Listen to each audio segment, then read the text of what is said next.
Hello, everyone, and welcome to Breakthroughs with Bree. On this podcast, we are discussing all of the topics that help us have breakthroughs on our personal and spiritual development journeys. My name is Bree, otherwise known as Healing with Bree, and I'm a channeler, energy healer, tarot reader, astrologer, and soul alignment coach. My mission in my work and in this podcast is to help teach people how to shift their consciousness, how to heal, and how to release beliefs and patterns and fears of their ego mind so that they can step into alignment with their soul to live lives of abundance, purpose, and bliss. In these episodes, I will be sharing either through my own lens and my own channel or through the experiences of my guest, wisdom and expertise about healing, spirituality, psychology, personal growth, holistic wellness, mysticism, consciousness, and so much more. My hope is that these conversations help you feel seen and provide support and inspiration for you with your own personal breakthroughs. I hope you enjoy this episode.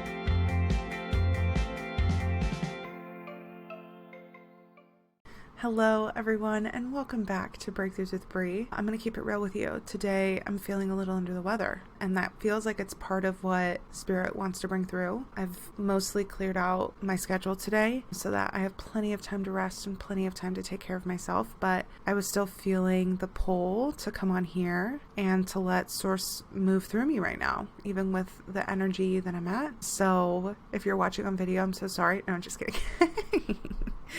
We are still attractive and beautiful and wondrous even when we're not groomed to perfection. Literally, if you're watching a video, or I guess if you see the clips, I'm like wrapped in a soft blanket. That feels like most supportive and comfy right now. I'm coming in today without a huge plan. This week, as I'm recording this, the episode that aired was episode 50 of What You Resist Persists. And even me watching back the edit, it was such a powerful episode. Like myself watching it back was like, oh damn, like I needed to hear that. Like that's a lesson I want to integrate more. Like, whoa, you know? And I didn't really have a huge plan for that, just like an inspiration. Okay, I do have a little bit of an inspiration for this. Source. What do you want to talk about today's episode?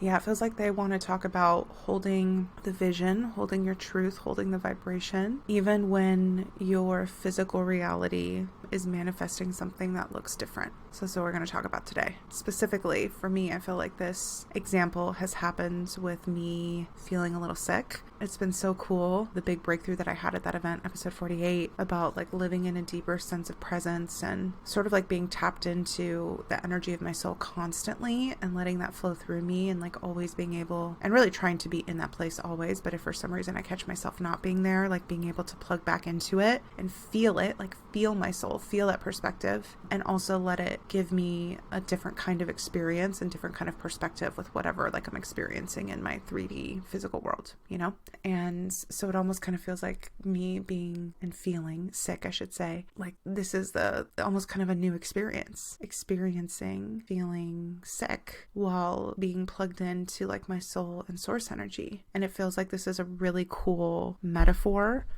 for, again, times when we can hold the truth and when we can like hold on to the vibration, hold on to the energy of something, even as you're allowing and feeling through a physical, like in the 3D world, human world experience that feels really different. So let's just like break down the basics of this really quick. As I've talked about a lot in like all of my episodes, but especially the previous episodes, what we are is source energy. That's what our soul is. And that energy is literally all that is, right? Especially like it's the perfect expression. It's the perfect essence of all of the things that we could ever possibly want. It is infinite, it's abundant, it's limitless, like it's all of the things, right? We are that. That's what we are. And that's the truth of who we are. And for people who listen to this podcast or are attracted to my work, I feel like those are the souls that are really feeling pulled and drawn by their soul to become more familiar with that part of themselves, to learn how to act and behave and experience the world from that soul place, and ultimately let their soul and source energy flow through them into the world. That they, on some level, can sense that, you know, that's important to them. And, you know, maybe they're identifying that as being of service in some way. And of course it is. And also that there's the possibility for lives that are so peaceful and so abundant and so free and so joyful that they're desiring. And I feel like we we experience those lives when we are super plugged into that soul energy and letting that lead our lives and, in contact with the truth of that and et cetera, et cetera. So it's like an aspect of us. Okay. We also have this aspect of us, which is our physical body and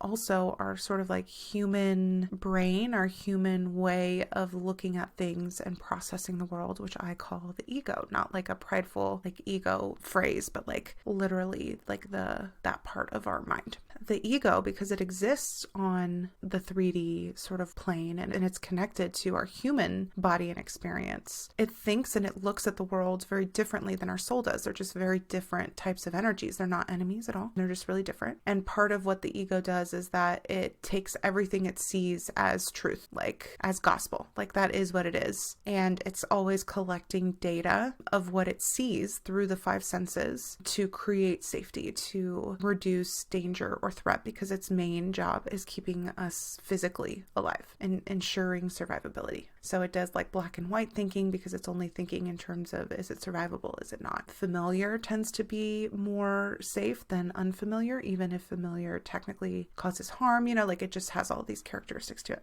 Now, as we start to get plugged into our soul energy, where our soul guides us on how we can start loosening our grip on that ego energy, on that ego perspective, on that ego way of interpreting and interacting with the world so that we can access higher dimensions of experiences, right? Like higher dimensions, higher frequencies of experiences, which are the things that we're desiring. Again, abundance, peace, love, health, all of that kind of stuff. But if we want to tap into the magic of how our soul can do things, we got to let go of the 3D way of doing things if we like really want to have full access to it, And it feels like a big part of what the guides want to talk about today is how to balance what feels like kind of a tricky moment when you've uncovered a truth and an experience, a knowing about something on a soul level, but the physical world around you feels like it's in opposition to that, and how to navigate that moment. So I'll get into my story. I was with my mom and my grandma at the beach this weekend, which was wonderful. And I started to develop like a little bit of a stomachache one day, which is not super common for me. I don't usually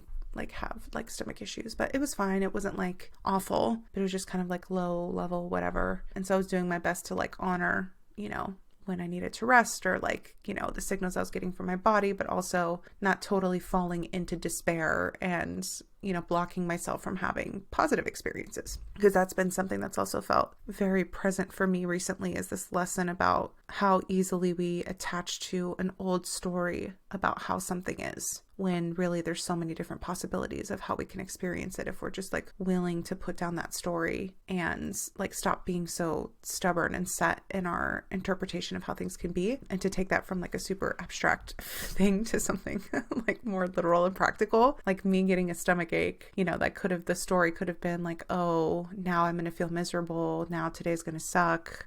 This trip is ruined. Now I'm not going to be able to enjoy myself. Now everything's going to be hard. Like all of those things that we come up with. And really that's just, again, what our ego has learned to expect, both either from our experiences or from what we've learned from other people, through the lens of how can I avoid danger? How can I avoid bad things? How can, I keep myself quote unquote safe. And I had a very similar experience right before going on my trip. There was a night where I basically didn't sleep at all, which again is also quite unusual for me. And I got like maybe 3 hours of sleep. And I could have come into that day with the story of like, oh my God, today's going to be so rough because I didn't sleep at all. But I just had this thought, which really felt like it was from my soul energy of saying, but is that true? Like, what if today is different than the days you usually get sleep because you're physically in a different state, and it opens you up to experience something new that's kind of magical? Like, what if you have now become open to something different that you really desire? Like, what if this is all happening like perfectly and for you? Like, what if today's going to be a great day?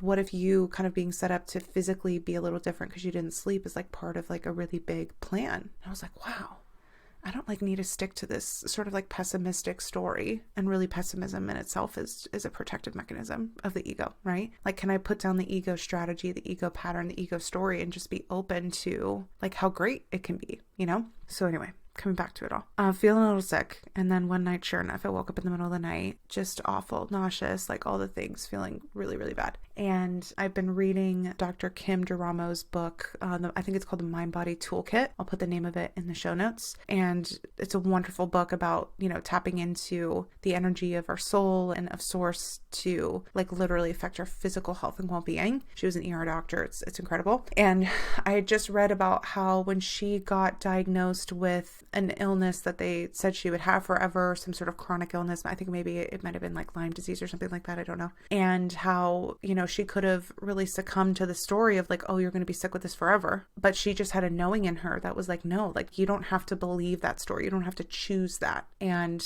like your soul has an unlimited nature, an unlimited power to it that is more influential than any of the things you're experiencing in your 3D world, and it therefore has the power to overcome them if you're willing to fully step into that soul vibration. If you're fully ready to let that lead you and flow through you, then you can also access like the unlimited power of this source and soul energy. And so she started really holding on to this mantra of I am powerfully healthy and strong, even when she was feeling so much pain and a lot of like really bad physical symptoms. And she was honoring the symptoms, like she wasn't, trying to escape them. But she just knew the truth of who she was, is that she was the vibration of health. Like she was the vibration of strength. Like she was the essence of balance and all these kinds of things that manifest as health. Like that is the true nature of who she was, and her holding on to that truth and not forgetting that truth, even when she was manifesting in that moment, different physical symptoms helped transform the physical experience that she was having. So anyway, I just read that and I'm literally sitting on the floor in front of a toilet in the middle of the night. Feeling not great, and I got to experience a little bit of that firsthand. And I was just sitting there and I was thinking to myself, okay, like right now I'm so in my body, I'm so in the discomfort and the nausea and the this and the that, and the kind of despair about feeling really bad and it just, all of the ickiness of it. But can I access that soul energy right now? Like what would that feel like for me to sort of like reach for that energy? And like I took a couple deep breaths and I was able to find it easily, which I feel like all of us can, because that's our true nature. And I sort of reached out to that energy, and it was really cool because even though my body felt so icky and uncomfortable and, painful or whatever, like my soul energy felt the exact same that it always does. It felt whole, it felt peaceful, it felt pure, it felt good, And I was like, okay, this is cool that like that energy is not only consistent, but like sort of untarnished, undimmed by this simultaneously,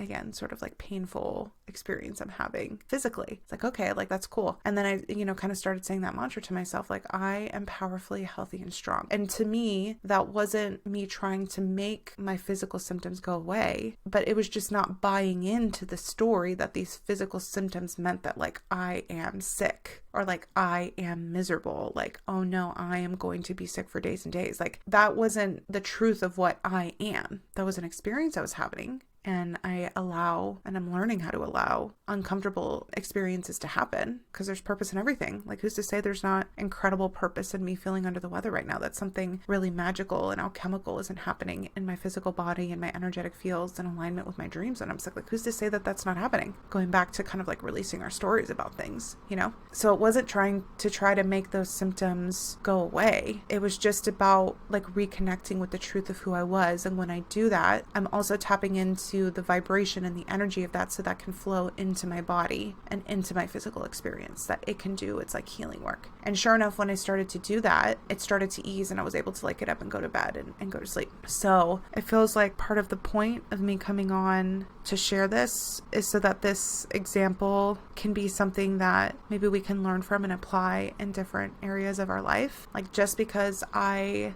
feel the aches and the discomfort in my throat and in my stomach and feel so tired and just like not my usual like energy, I don't feel the way that I usually do in my body when I'm feeling really vital and healthy, does not mean that I am not health. Like it doesn't mean that I am not strength, that I'm not deep peace and balance and vitality. Like I still am those things, and me feeling this like temporary experience of sickness doesn't diminish that. But if I get too caught up in this sort of like 3D story and experience, I might lose sight of the fact that I am source. I'm this powerful life force energy that is magical enough to overcome any of these 3D things that we think, are the case.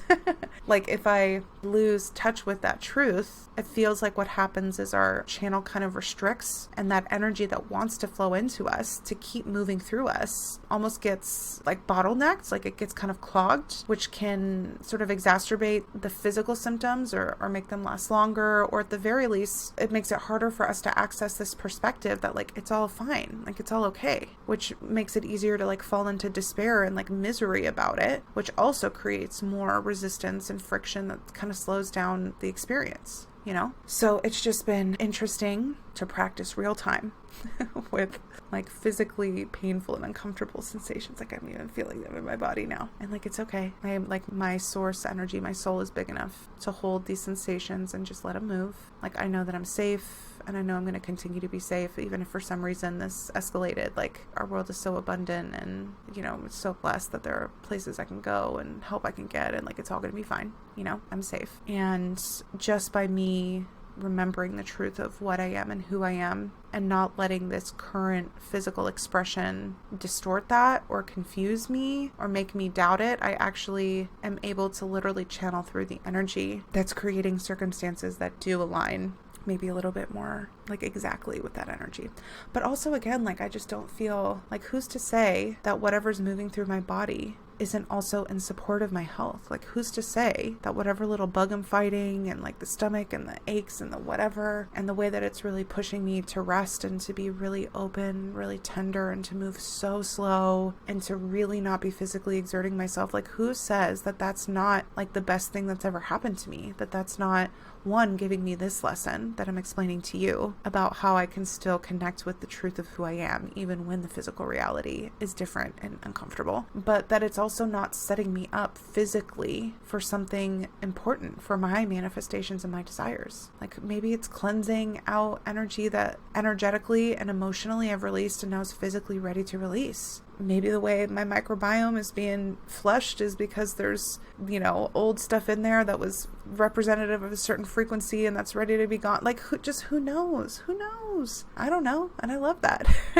And when I'm plugged into that soul energy, it just opens me up to all of the possibilities of what this could be that are supportive to me versus my ego, which is always trying to look at the possibilities of how this could be hurting me. That's huge. That's a big difference. When we're trying to differentiate between what energy we're looking at the situation with. Are we looking for the things that can hurt us, or are we looking for the ways that this situation is supporting us or trying to help us? Like deeply, does that feel authentic and embodied and not in like a spiritually bypassing kind of way? And I'm sort of asking the guides right now, like, what final messages do you have? And it feels like they're posing a question of like, what external circumstances are making you doubt what's true about you, that are making you doubt how inherently healthy and capable and abundant and free and lovable and joyful and wonderful and magical that you are. Like what external circumstances, I say in quotes, like are making you doubt, because even our interpretation of those circumstances is also very subjective, but we can at least start by identifying that. And can we hold the truth of what we are and what's here? Like we hold them at the same time without like making them oppositions or like rejecting one or the other. It feels like it can just be like a really deep practice of holding complexity and holding nuance, and give us skills that makes it easier to cope with the polarity of being in the human experience without being wrapped up in its story and thinking that that's the truth, that that's the reality. And again, my advice I tell to everybody is that like, if, again, there is some experience it's making you feel like another truth isn't possible or like isn't true or something, like how can you receive the truth energetically, emotionally, vibrationally, and let yourself experience it there first? And how can you build conviction based on that experience? Like even just in meditation, I laid on the couch, had a meditation, just connected with like my soul energy, my higher self, and just let them flow the energy through me, like opening my crown chakra and letting it like move and circulate through my whole body, through my whole field, and just stayed in it and just received it, and started to like feel and sort of be reminded of like, what does health feel like? What does like my source and my soul energy feel like? And that started to like amplify the more I spent time in it, and I started to feel shifts in my physical body and, you know, all that kind of stuff. But like our ability to believe the energetic and emotional and vibrational experience of our truth and builds that conviction in that type of experience feels like it's what dictates our creative ability to make it manifest physically. And if we're too busy getting caught up in what we think that physical reality tells us we're capable of, or the truth we think it reveals to us, like we're always going to have it backwards, and it's always going to feel distorted, and we're always going to be in that sort of ego loop about how it's bad and how it's harming us, and you know, how everything is scarce and lack. And we really got to be willing to make a choice to flip the script, to literally flip that equation, and just being willing to try it out. Let yourself come to your own conclusions about what feels true and resonant for you. But I'm telling you, when you just open yourself up to, like, again, maybe it's abundance. I talked about that a lot in the last episode, but, you know, like, what does abundance feel like? Like, what does health really feel like in my body? And I fully receive that energy. I fully receive that experience right now. And just being really present with that and sitting with that for an amount of time. And just seeing what that does and seeing what it shows you. Maybe you even ask, like, how can I stay in this energy and relate to the world in this energy, and the energy of health, and the energy of joy, and the energy of freedom, and the energy of abundance. And like, see, as you're just sitting there, just like swimming in the ocean of that vibration, like what it shows you. And it'll start to feel easier to like move and be in that energy in the world, probably give you some inspired actions. But like, you got to hold that, you got to be connected to that, and you got to build your conviction in that vibrational experience, even when the physical one again appears to be something that's different, or like maybe oppositional, I say in quotations. And I'm practicing that with my health right now. I am health. I am powerfully healthy and strong. I acknowledge that my body feels achy and tired and a little nauseous and and all of these things that are not the most pleasant. But this experience does not limit what I can experience. And I release old stories that this means I'm going to be sick for a long time, or that I did something wrong, or that I'm not healthy as I thought, or like whatever. Like, I release those stories. Those are there to protect me, and I don't need that protection. It's okay. And when I let those go, my channel, you could say, expands for more of that source energy to flow through me, which I know is the most powerful component to physically manifesting my soul, like my nature and my health. And I also feel like a curiosity, and on some level like an excitement about the purpose in this experience, and me feeling a little sick, because I just feel like there's purpose in everything and everything and everything and everything. And everything is working out for us always. And I like really choose to believe that. And that's all that it is for any of us, by the way. It's just a choice. Like, there's still a voice in me that comes up and says, like, that's wishful thinking, you know, it's still all going to fall apart. Like, you're delusional, you're naive, whatever. And I'm just no longer choosing that voice. I'm honoring that voice, letting them heal and release every time they come up. But I'm choosing what feels more true to me, which is that everything is always trying to help me and always trying to come through for me, always trying to help, like, get me to my dreams. And this feeling of sickness, I don't think is anything different than that. Like, it's not different just because it's not the most pleasant experience. And just because there's kind of like human ego stories that this is bad, like, doesn't mean that I have to choose to believe that it's bad. And I don't. I choose to believe it's full of purpose, and it's supporting me, and that it's good, and that I am powerfully healthy and strong, because I am. Of course I am. All right. It feels like I'm going to end it there and go lay down. Maybe this is a signal for some of you to go lay down too, and just like receive your own source energy and how it wants to replenish and rejuvenate your own body and fields. I love you all so much. I have lots of really cool stuff I'm offering, so check out my links for what all that is. The guides are bringing through some really cool stuff that feels like it's going to be powerfully supportive to my wonderful, beautiful, magical community that's here. So I hope you all have a good week. I'll see you next time. Thank you for listening to this episode and for tuning in to Breakthroughs with Brie. Please share your favorite episodes with your friends and loved ones, and please like, subscribe, and rate the podcast on whatever platform you're listening to it, as it helps me continue to create these episodes to help support your breakthroughs. I would love to stay connected with you, so please follow me on social media at Healing with Brie. Please check out my website at healingwithbrie.net, which will always have the most up-to-date information about the services that I'm currently offering. And please consider using the link in the show descriptions to subscribe to my email list, so you can be the first to hear about any offerings. You can get all of the free resources that I offer, as well as get my weekly channeled messages. My deepest love and gratitude to you, and I can't wait to have more breakthroughs with you next week.